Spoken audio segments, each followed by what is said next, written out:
Lightning Rod is an RMC ground-up hybrid coaster at Dollywood in Pigeon Forge, Tennessee. This ride has had a very troubled history with a ton of extensive downtime since the ride opened in 2016.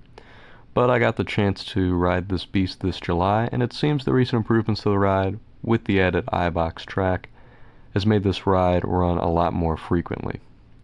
The stats on Lightning Rod are very impressive for a sort of wooden coaster with a drop of 165 feet, speeds up to 73 miles an hour, track length of 3,800 feet, and even a launched lift hill to start the ride. The only hybrid to have one. This ride is the standard RMC lap bars and shin guards, but these do have handlebars on the sides, unlike some other RMC creations like Storm Chaser.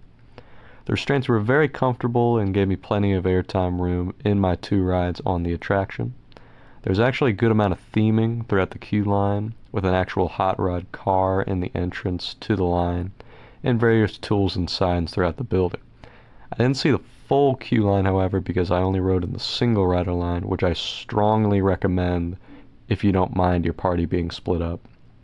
Wait times on the normal line seem to hang around 2 hours during peak times of day, and then dip to 30 minutes later, while the single rider line maxed out at 30 minutes, or 40 minutes, and was a walk-on later on in the day. Now onto the ride experience of Lightning Rod. You start off by rocketing up the large lift hill with a launch of about 40 miles an hour, which actually is fairly forceful for such a low speed. Gets the adrenaline pumping right out of the gate. Something I liked just before the launch was a revving up sound of a hot rod as you're about to take off, which I thought was a nice touch. You then go down a pre-drop and then into an 165-foot main drop, which was pretty solid. I will say I was expecting a little more sustained airtime on such a big drop, but it was still a great start to reach the max speed. The wave turn comes next, which I absolutely loved.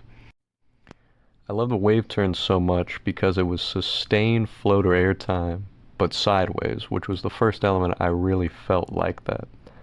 The next element are the twist and shout elements, one being a little wave turn and the other being a small outer banked hill. The little wave turn was fun and gave a little sideways air, but the outer bank was even better. It gave sustained ejector at a twisted angle, which is easily the strongest ejector moment on the ride and the most sustained. The ride then goes into a double up and then into the famous quad down.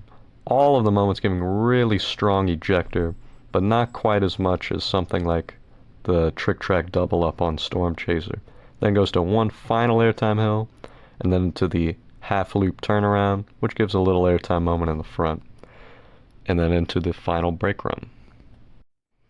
Yeah, the sequence from the outer bank all the way to the final brake run is really good. There's just so much airtime, and easily that is my favorite part of the ride.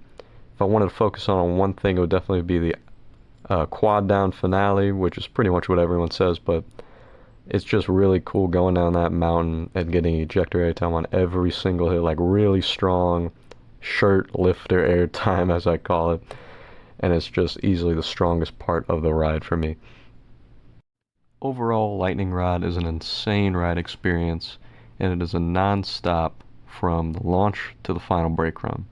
It is a little on the short side, but for the elements this ride offers, length doesn't matter a ton. I do prefer Storm Chaser slightly, due to it having inversions and a couple more moments of sustained ejector, and just, I think, an even more out-of-control experience. But this ride is still easily my second favorite coaster out of the 50 I've ever ridden. You have to experience this ride when you come down to Dollywood, but this is certainly not the only highlight of the park. You got Cinnamon Bread, Thunderhead, Mystery Mine, Tennessee Tornado, Wild Eagle, plenty of good rides there. And yeah, Dollywood is just an overall amazing park, and this ride is just the cherry on top for me to make it my favorite park I've visited as an enthusiast. Thank you for watching, and be sure to subscribe for more Dollywood videos in the near future, as well as just general coaster videos from parks in the Midwest. And thank you to Coaster Thrills and Coaster Crutchfield for providing these video for background footage, and I'll put links to their channels in the description below. Thank you for watching.